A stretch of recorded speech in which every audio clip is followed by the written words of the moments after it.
Most introverted professionals suffer ஆகுற ஒரு இடம் எங்க அப்படின்னா தன்னோட ஹையர் அத்தாரிட்டி கிட்ட லெட்ஸ் மேனேஜர், டீம் லீடர், இவங்க கிட்ட எப்படி என்னோட டாஸ்க்கை நான் கம்ப்ளீட் பண்ணிட்டேன், இல்ல கம்ப்ளீட் பண்ணனா எப்படி நான் கம்ப்ளீட் பண்ணல அப்படின்னு சொல்றதுன்னு எனக்கு தெரியல. என்னால ஸ்பான்டேனியஸா அவங்க கேள்வி கேட்கும் போது என்னால ஆன்சர் பண்ண முடியல அப்படிங்கிறதான். ஸோ ஃபர்ஸ்ட் ஆஃப் ஆல் இதுக்கான மெயின் ரீசன் என்ன அப்படின்னா, நீங்க உங்களை சுத்தி இருக்கிற பீப்புள்ல ஒரு பெரிய ஆளுங்க மாதிரி கன்சிடர் பண்றதுதான் பெடிஸ்டல்ல வைக்கிறது அப்படி சொல்லுவாங்க. இந்த இப்போ நிறைய இந்த தமிழ்நாட்டுல நிறைய பேர் வந்து ஹீரோஸை வந்து பயங்கரமா கொண்டாடுறது, ஹீரோயின்ஸை பயங்கரமா அப்படியே போர்ட்ரே பண்ண அப்படியே பெரிய ஒரு கடவுள் மாதிரி பாக்குறது, இந்த மாதிரி விஷயம் எல்லாம் பண்றாங்க இல்லையா? அந்த மாதிரிதான் நம்ம ரியல் லைஃப்லயும் கூட நம்மளோட மேனேஜர்ஸ், டிஎல்ஸை வந்துட்டு என்னன்னா அவங்க இன்னும் ஸ்கூல் டீச்சர்ஸாவே நினைச்சுக்கிட்டு அவங்க நம்மளை அடிப்பாங்க, இல்ல அவங்க நம்மளை கடிச்சிருவாங்க, தின்றுவாங்க அப்படின்னு நம்ம மனசுக்குள்ள ஆழமான ஒரு பயத்தை சப்கான்சியஸ்லி நமக்குள்ள நம்ம விதைச்சிருப்போம். ஸோ இது என்ன பண்ணும் அப்படின்னா நம்மள ப்ராப்பரா கம்யூனிகேஷன்ல பெரிய ஒரு ஆளாகிறதுக்கு விடாது. ஆக்சுவலி 2 ஃபியர் இருக்கு மேக்ஸிமம் டைம்.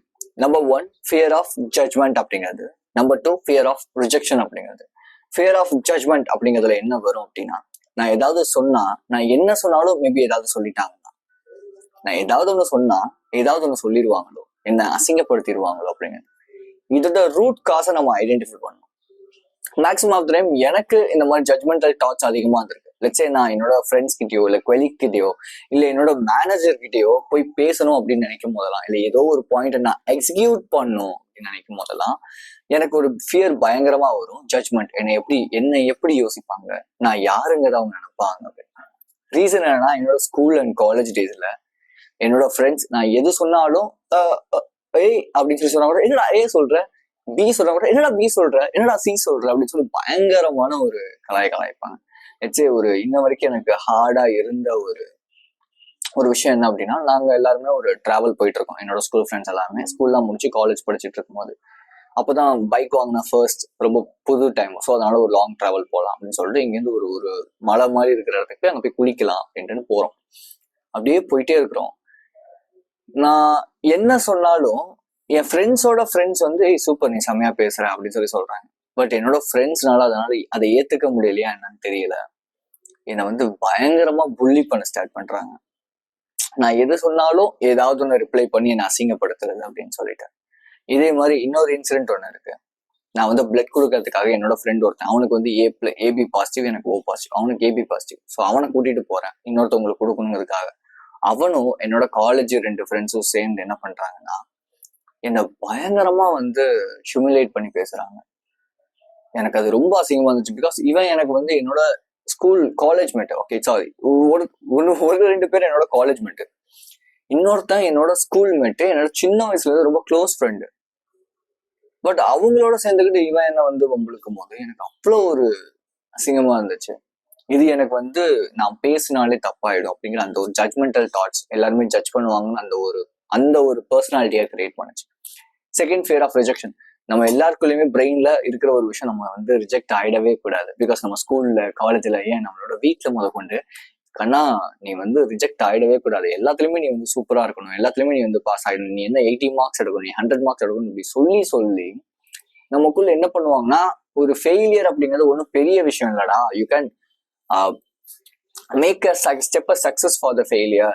ஒரு ஃபெயிலியர்ங்கிறது ஸ்டெப் சக்சஸோட அடுத்த ஸ்டெப் தான், அடுத்த சக்சஸ்க்கான ஒரு ஸ்டெப் தான் அப்படின்னு சொல்லி யாருமே சொல்லி தரது கிடையாது. ஃபெயிலியர் ஆயிட்டுனா ஃபெயிலியர் தான், ஒரு விஷயத்துல ஃபெயில் ஆயிட்டுனா முடிஞ்சு போச்சு, ஒரு விஷயத்துல ஒன்று ரிஜெக்ட் பண்ணிட்டாங்கன்னா அவ்வளவுதான். இப்படி சொல்லியே நம்மளை வந்து வளர்க்கறனால ஓகே நம்ம வந்து இதே இடத்துல அப்படியே ஸ்டக் ஆகி நிற்கிறோம். ஸோ இதனாலதான் இந்த 2 ஃபியர்ஸ் வரும். இந்த 2 ஃபியரும் அதிகமா நமக்குள்ள இருக்கிறனாலதான் நம்ம என்ன பேசினாலும் ஏதாவது சொல்லுவாங்கன்னு சொல்லி அமைதியாவே இருந்துடுறது. நம்ம எவ்வளவு ஸ்கில்லா இருந்தாலும் டேலண்டடா இருந்தாலும் இதுதான் மெயினான விஷயம். ஸோ அப்ப இதை எப்படி நீங்க ஓவர் கம் பண்ணலாம் அப்படின்னா, ஒரே ஒரு மைண்ட் செட் ஷிஃப்ட், ஒரு மைண்ட் செட் ஷிஃப்ட் போதும் இதை டோட்டலா சேஞ்ச் பண்றதுக்கு. அவங்களும் மனுஷங்க தான், தட்ஸ் ஆல் சிம்பிள். இந்த ஒரே ஒரு விஷயம் தான். பிகாஸ் நம்ம என்ன பண்ணுவோம்னா, நம்ம முன்னாடியே சொன்ன மாதிரி அவங்கள வந்து ஒரு ஹைல வச்சிருப்போம். நான் என்ன சொல்லுவேன்னா, யாரையுமே அப்படி வைக்காதீங்கன்னு நான் சொல்லுவேன்.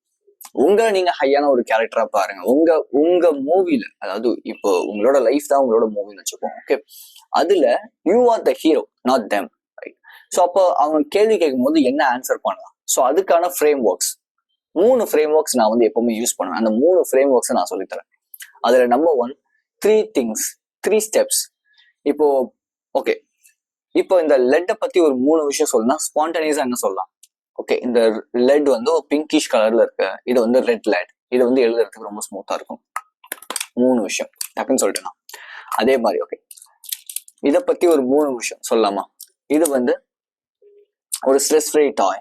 ஸோ இது வந்து பிளாக் கலர்ல இருக்கு, இது வந்து நல்லா ரொட்டேட் ஆகும், ஸ்ட்ரெஸ் ஃப்ரீ ஆகும். 4 விஷயம் சொல்லியிருக்கேன் இந்த ஒரு டாயை பத்தி. ஓகே, நெக்ஸ்ட் வந்து பெர்ஃப்யூம். இந்த பெர்ஃப்யூம் வந்து எனக்கு ரொம்ப பிடிக்கும். என்னோட வேர்வையோட ஸ்மெல்லோட சேர்ந்து அதுலேருந்து வர ஸ்மெல் வந்து பயங்கரமா இருக்கும். ஒரு புதுசான ஒரு ஆர்டரை கிரியேட் பண்ணும். ஸோ இந்த மாதிரி 3 ஸ்டெப் ஃப்ரேம் ஒர்க் அப்படிங்கிறத நீங்க வந்து யூஸ் பண்ணணும். ஸோ இந்த 3 ஸ்டெப் ஃப்ரேம் ஒர்க் நீங்க யூஸ் பண்ணும்போது என்னன்னா, சடனா ஒரு 3 விஷயம். ஓகே, இப்போ உங்க மேனேஜர் வந்து ஏன்பா நேற்று வரல அப்படின்னு கேட்குறாருன்னா, டக்குன்னு 3 விஷயம் எதனால நீங்க வரல? ஓகே, எங்க வீட்டில் வந்து இவ்வளோ ப்ராப்ளம் இருந்துச்சு, இல்லை எனக்கு வந்து உடம்பு சரியில்லை, ஸோ அதனால என்னால் வர முடியல, இல்லை என்னோட டிராவல் இப்படி இருந்துச்சு. இந்த மாதிரி 3 ஸ்டெப்ஸ். யார் ஒரு கொஸ்டின் கேட்டாலும் ஸ்பான்டேனியஸா நீங்க பதில் சொல்றதுக்கு இந்த 3 ஸ்டெப் மெத்தட் அப்படிங்கிறத யூஸ் பண்ணலாம். ஓகே, ஸோ ஃபைனலி நான் உங்களுக்கு ஒரு டாஸ்க் கொடுக்குறேன். இந்த மார்க்கர் ஓகே, இதை பத்தி ஒரு 3 விஷயத்த டக் நீங்க கமெண்ட்ல மென்ஷன் பண்ணுங்க. கமெண்ட்ல வந்து சொல்லுங்க. ஆர் எல்ஸ் நீங்க உங்களோட ஃப்ரெண்ட்ஸ் கிட்ட இல்லை உங்களோட ஃபேமிலியில யார்கிட்டயாவது ஏதாவது ஒரு ஆப்ஜெக்டை காட்டி அதை பத்தி ஒரு 3 விஷயம் நான் சொல்ல போறேன், நீங்க லிசன் பண்ணுங்கன்னு சொல்லி இதை நீங்க டெய்லி வந்து ப்ராக்டிஸ் பண்ணுங்க. இந்த டெய்லி ஒரு 21 டேஸ்க்கு நீங்க ப்ராக்டிஸ் பண்ணும்போது ஸ்பான்டேனியஸா உங்களோட பிரெயின் வேலை செய்யறதுனால உங்களால ஸ்பான்டேனியஸா பேச முடியும். இந்த ஃப்ரேம் ஒர்க் உங்க மைண்ட்ல போய் ரிஜிஸ்டர் ஆயிடும். Second frame work which is PES, அதாவது பாயிண்ட் எக்ஸ்பிளனேஷன் சொல்யூஷன் ஒரு பாயிண்ட். ஓகே, இப்போ உங்க மேனேஜர் வந்து உங்ககிட்ட ஏன்பா அந்த டாஸ்க் முடிக்கல அப்படின்னு சொல்லி கேட்கிறாரு, இல்ல ஏன் கார்த்திக் எந்த டாஸ்க் முடிக்கல அப்படின்னு கேட்கிறாருன்னா, ஃபர்ஸ்ட் வந்து பாயிண்ட் ஏன். ஓகே, மேனேஜர் சார் என்னால முடிக்க முடியல. தென் எக்ஸ்பிளனேஷன், ஒரு எக்ஸ்பிளனேஷன் கொடுங்க எதனால உங்களால முடிக்க முடியல. மேபி அதுல நிறைய சப் டாஸ்க் இருந்துச்சு, இல்ல நேற்று வந்து எனக்கு இதை விட இன்னும் பயங்கரமான ஒர்க்ஸ் இருந்துச்சு, அதனால என்னால இந்த டாஸ்க் முடிக்க முடியல. தென் சொல்யூஷன், என்ன சொல்யூஷன் கொடுக்க போறீங்க? ஓகே, நான் நாளைக்கு மார்னிங் ஃபர்ஸ்ட் வந்தோடனே அதுக்குள்ள முடிச்சிடுறேன், நான் முடிச்சு உங்க கையில கொடுத்துட்றேன். இதுதான். ஓகே, இப்போ லெட்ஸ் சே உங்க மேனேஜர் வந்து ஏன் நேற்று லீவ் அப்படின்னு கேட்கறாரு. அப்ப நீங்க என்ன பண்ணாலும் அந்த ஃப்ரேம் ஒர்க்கை யூஸ் பண்ணும். பாயிண்ட், என்னால நேற்று வர முடியல, ரீசன் என்னன்னா எனக்கு உடம்பு முடியல சார், அதனாலதான் என்னால வர முடியல. இதுக்கப்புறம் நான் வந்து லீவ் போடுற மாதிரி தான் நான் கண்டிப்பா இன்ஃபார்ம் பண்ணிடுறேன். முடிஞ்சு போகுது. Solution, right? Point, explanation, point. So இந்த ஃபார்மேட்டை மைண்ட்ல ரெஜிஸ்டர் பண்ணிக்காங்க. இந்த ஃப்ரேம் ஒர்க்கும் நீங்க வந்து என்ன பண்ணலாம்னா, யாராவது உங்களுக்கு கொஸ்டின் கேட்க வச்சு நீங்க இந்த ஃப்ரேம் ஒர்க்ஸை எக்ஸ்பிளைன் பண்ணலாம், ரைட்?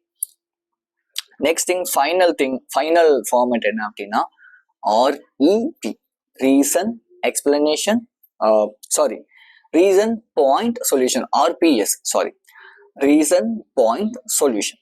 ஸோ ரீசன், இப்போ உங்க மேனேஜர், உங்க டீம் லீடர் யாரோ வந்து ஏன் இந்த டாஸ்க் இன்னும் முடிக்கல அப்படின்னு கேட்கிறாருன்னா, ஜஸ்ட் சே திஸ், லைக் இல்ல ஏன் முடிக்கலங்கிறதுக்கான ரீசன் எக்ஸ்பிளைன் பண்ணுங்க. மேபி அதுல நிறைய சப் டாஸ்க் இருக்கலாம், மேபி அதுல உங்களுக்கு டைம் பத்தாம இருக்கலாம், மேபி உங்களுக்கு அதுல ப்ராப்பரான அந்த ஒரு நாலேஜ் இல்லாம இருக்கலாம். ஸோ அதனால அதை நீங்க எக்ஸ்பிளைன் ரீசனை சொல்லுங்க. சொல்லிட்டு பாயிண்ட், இதனாலதான் என்னால முடிக்க முடியல, இதனாலதான் நான் முடிச்சிட்டேன். What ever you have that point, you just need to tell that. And solution, அதுக்கான சொல்யூஷன் எப்போ நீங்க முடிக்க போறீங்க, எப்போ நீங்க கொடுக்க போறீங்க. That's all simple, right? So இந்த ஒரு 3 ஃப்ரேம் ஒர்க்ஸும் என்னைக்குமே மறந்துடாதீங்க.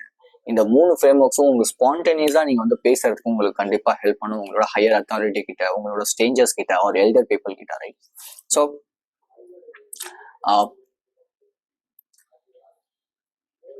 வெறும் கம்யூனிகேஷன்ல நீங்க நான் வந்து பேசுறது டிப்ஸ் மட்டும் தான் எனக்கு வேணும் நீங்க நினைக்கிறீங்கன்னா, அதுக்கு நிறைய சேனல் இருக்கு, நீங்க போகலாம் பார்க்கலாம், பிரச்சனை இல்லை. பட் ஆனா மைண்ட் செட் ரீதியா அந்த கம்யூனிகேஷனை சேஞ்ச் பண்ணணும். நான் வந்து அத்தாரிட்டி ஃபிகரா மாறும், ரெஸ்பெக்ட்ஃபுல்லா நீங்க வந்து இருக்கணும். என்னை எல்லாருமே ரெஸ்பெக்ட் பண்ணணும், என்னோட இன்கம் நான் ஜென்ரேட் பண்ணணும், ப்ரெசன்டேஷன் நான் சூப்பரா கொடுக்கணும், நான் வந்து ஒரு ரெஸ்பெக்டட் பர்சனா இருக்கணும் ஒரு ரூம்ல நீங்க நினைக்கிறீங்கன்னா, this channel is definitely help you. I am assertive communication coach. And so I'm just having a 30 to 45 minutes of free consultation நான் உங்களுக்கு கொடுக்குறேன். லிங்க் கீழே இருக்கும், ஷெட்யூல் பண்ணிக்கோங்க. இந்த ஃப்ரீ கன்சல்டேஷன்ல உங்களுக்கு ஏன் உங்களால பேச முடியல, அதுக்கு நீங்க என்ன பண்ணலாம் அப்படிங்கிறதுக்கான ப்ராப்பரான ஒரு எக்ஸிகியூஷனை நான் சொல்லி தருவேன். நான் சம்டைம்ஸ் 2 ஃப்ரீ கால்ஸ் கூட கொடுக்குறேன். So just go and schedule that link. அந்த லிங்க்ல நீங்க ஷெட்யூல் பண்ணி மேபி நீங்க என்னோட கோச்சிங் அட்டென்ட் பண்றீங்கன்னா 3 months நம்ம வந்து 1 hour ஒர்க் பண்ணுவோம். அந்த 3 monthsல you will become let's say நீங்க ஒரு 20ல இருக்கீங்க, உங்களோட 20 சின்ஸ் ஏஜ்ல சொல்லுங்க, கம்யூனிகேஷன்ல நீங்க 20ல இருக்கீங்க அப்படின்னா கண்டிப்பா 50 to 80 நீங்கள் வந்து இம்ப்ரூவ் ஆவீங்க. இதை நான் டெஃபினட்டாக உங்களுக்கு நான் பெட் கட்டுவேன். Right? So be strong, stay positive. This is KJ and I will see you in this video. அண்ட் மறக்காம ஷெட்யூல் பண்ணிக்காங்க if you are an introverted professional அப்படின்னா.